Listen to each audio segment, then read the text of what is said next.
It enumerated the grounds for contempt. Letter A, refusal without legal excuse to obey summons, refusal to be sworn or placed under affirmation, refusal to answer any relevant inquiry, refusal to produce any books, papers, or documents or records that are relevant to the inquiry and are in the possession of the concerned person, acting in a disrespectful manner towards any member of the committee or any misbehavior in the presence of the committee, and undue interference in the conduct of proceedings. Contempt of the committee shall be deemed contempt of the House. The person cited in this section may, upon order of the committee, be detained in such place as the chairperson or acting chairperson may designate. Mr. Chair, we have cited the officers of the province of Cagayan already. Para naman parehas yung tingin sa pag-meet out ng justice dito sa committees na ito in particular and in the House in general, I think it would be proper that also we meet out certain penalties to people who do not conform with our rules. And since the governor of the province of Cagayan was not able to obey the processes of these two committees in the spirit of the equitable provisions of the law, I move that we cite the governor of Cagayan for contempt, Mr. Chair. There is a motion to cite in contempt Governor Mamba for undue interference. Duly seconded. Mr. Chair, Yes, before we rule on that motion, yes, Congressman Palma, please proceed. before you rule on the motion, pasensya na po, galing din ako sa local government unit. Siyempre nagsisimpatiya rin tayo. Can I ask a favor? For the last time, we'll ask again for him to appear. If he will not appear on the next hearing, then said motion, I will be the co-sponsor of that motion. We will give him the last chance, if that would be possible, Mr. Chair, to have fairness and for him to appear before this committee. There's not a motion, but a manifestation coming from the good Deputy Majority Leader Palma that we will give another chance for Governor Mamba. And but of course, just again, for the record and information of everyone, nagsimula yung hearing May 31 pa. Pina-excuse na lang siya doon sa second hearing dahil hindi naman sumasagot. Dahil in-invoke yung sub judice, in which napakalinaw na walang sub judice rule in a committee hearing with regards to inquiry in aid of legislation. That is a clear constitutional provision in our constitution. So anyway, Mr. Chair, and they keep on defying the orders from this committee.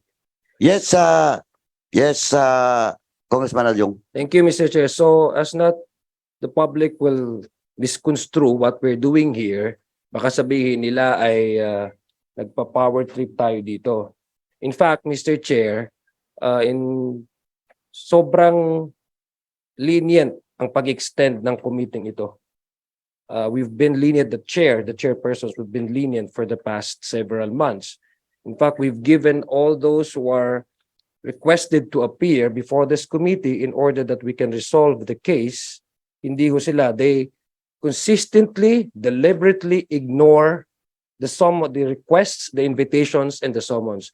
So para po sa publiko, alam niyo po ang ginagawa po dito sa Kongreso as Chair Manong Acop mentioned earlier, hindi po ito dahil gusto lang namin. Alam niyo po, Mr. Sending, kung anong nagbibigay sa amin dito ng kapangyarihan? Ang konstitusyon. So Mr. Chair, if all these people who are needed to appear before this committee deliberately refuse to at least honor the invitation of this committee, that is tantamount to violating the very constitution which this committee is given the power to investigate and to inquire. So, kung yung fairness lang pong pag-uusapan, Mr. Chair, sobrang fair po ng committee ito and sobrang lenient po ang committee ito. I just want that put into record so that we will not be misconstrued by the public. Thank you, Kong Agyon. Vice Chair. Also, Mr. Chair, Co-Chair. before we recognize anybody else, we understand the sentiments of Representative Palma. Now, I also would like to emphasize the fact that the defiance of the orders of this committee is not just limited to the governor's presence himself, but the fact that he refused to issue travel orders to employees of the provincial government that have been invited by these committees to appear. It has further parang degraded the authority of these committees, no? So rather than maybe giving him the excuse to allow those under him to disrespect the invitations of this committee, maybe it's also high time that we enforce, no, not only our authority but our legal right to investigate this matter. Mr. Chair, Mr. Chair. Thank you. Thank you, Co-Chair. Before I recognize Kong Onavia, let me recognize Kong Brillo. Please proceed, sir. Yes, Mr. Chairman, with regards to the manifestation of the Honorable Palma, I think this committee has given so many chances to the Honorable Governor Mamba. In fact, we started this investigation since May 31.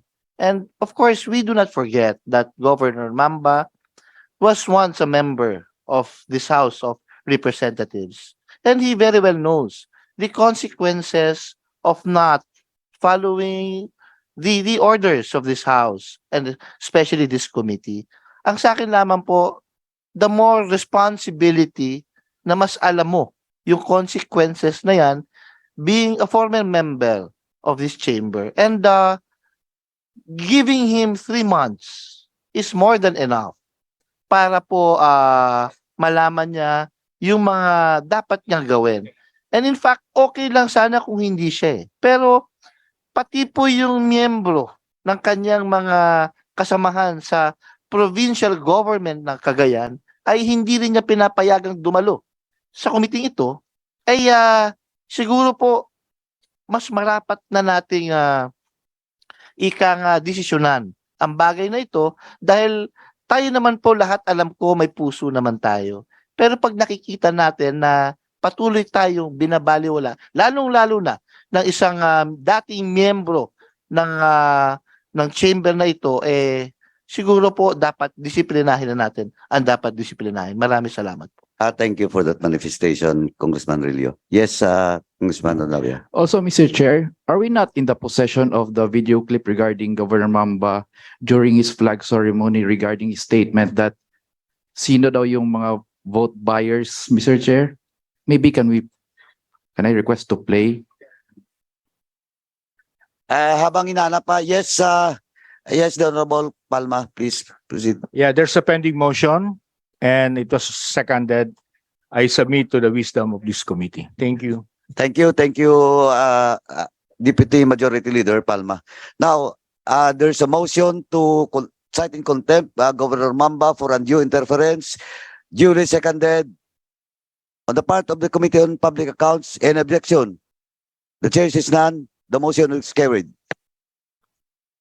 Do I hear a similar motion on the part of the Committee on Suffrage and Electoral Reforms? Mr. Chair, on the part of the Committee on Suffrage and Reforms, I move that we cite in contempt Governor Mamba for undue interference. I so move, Mr. Chair. Second. There's a motion to cite the governor in contempt, duly seconded. Is there any objection? On the part of the Committee on Suffrage and Electoral Reforms, the motion is approved. Mr. Chair, before Yes. somebody moves for the motion for detention of Mr. Mamba, can I just manifest, Mr. Chair, if I may, Gaano katagal yan? 1 minute lang. May apro, ano, Yeah. sige, please proceed. In order to dismiss the allegations, Mr. Chair, although we know it's clearly unfounded kasi kinakalat ni Mamba, no, ni Governor Mamba na I'm just using this committee of this house, no, for my political gain, no, that I filed this house resolution in joint committee just to pursue my political agenda against Mamba. And in order to shield this committee, Mr. Chair, and the House of Representatives as a whole on such a baseless allegation, I respectfully register for the record my abstention from the voting in this instant motion, Mr. Chair. Thank you. Duly noted. COMSEC is directed to take note of the vote of Congressman Lara with regards to the contempt order for Governor Mamba. Chairman Acop, please proceed. Mr. Chair, as what we have done with the other officers of the Provincial Government of Cagayan, that after they have been cited in contempt, we move for the detention of the people who are cited in contempt. Therefore, Mr. Chair, may I respectfully move that Governor Mamba be detained pursuant to our rules and be meted out the penalty that is supposed to be meted out pursuant to our rules. So move, Mr. Chair. Thank you, Chairman Acop. There is a motion to issue a detention order for Governor Mamba at a maximum penalty of violating undue interference in the rules of House. Duly seconded. Is there any objections? On the part of the Committee on Public Accounts, the motion is carried. On the part of the Committee on Suffrage and Electoral Reforms, do I hear a similar motion? Mr. Chair, I would like to echo the motion of Chairman Acop that we move to detain the Honorable Governor, Sir Chair. There being a motion, it being duly seconded that Governor Mamba, who has been cited in contempt, be detained in the House of Representatives. Any objection? There being none, on the part of the Committee on Suffrage and Electoral Reforms, the motion is approved. Just for the record, we will ask each and every member to register the vote for the detention order. For the Committee on Public Accounts, Kong Panaligan, I vote yes. Gov Cordero. Mr. Chair, I was also a governor together with Governor Palma, together with Governor Mamba. But sa tingin ko sobra na po yung naibigay natin na chances sa kanya. So I vote yes. Thank you, Kong Gov Cordero. Yes for Congressman Adjong. Yes. Balindong. Sorry. Yes, Congressman Adjong. Yes po, Mr. Chair. Magpinsan kasi kayo. Thank you.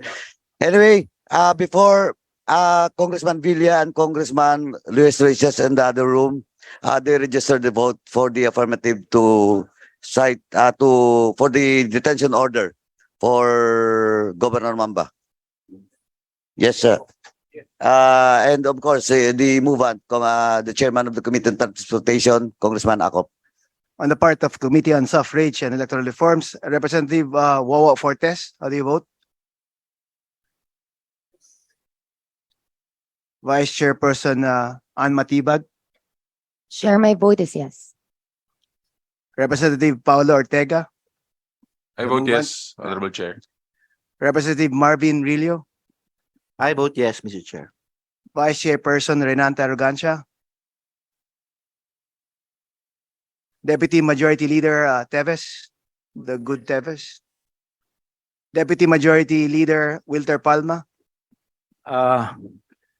I'm consistent with my stand since the committee already ruled and I submit to the wisdom of the committee, it would be proper for me to abstain in this votation. Thank you. please note the abstention of Representative Palma.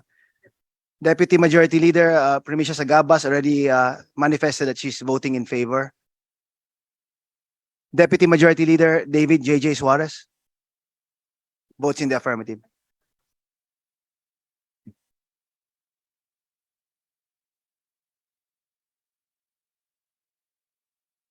I'd like to acknowledge the presence of Deputy Minority Leader Franz Castro. Morning, Mr. Chair. Amen. Thank you for coming. Anyway, before we proceed, the committee has already ruled.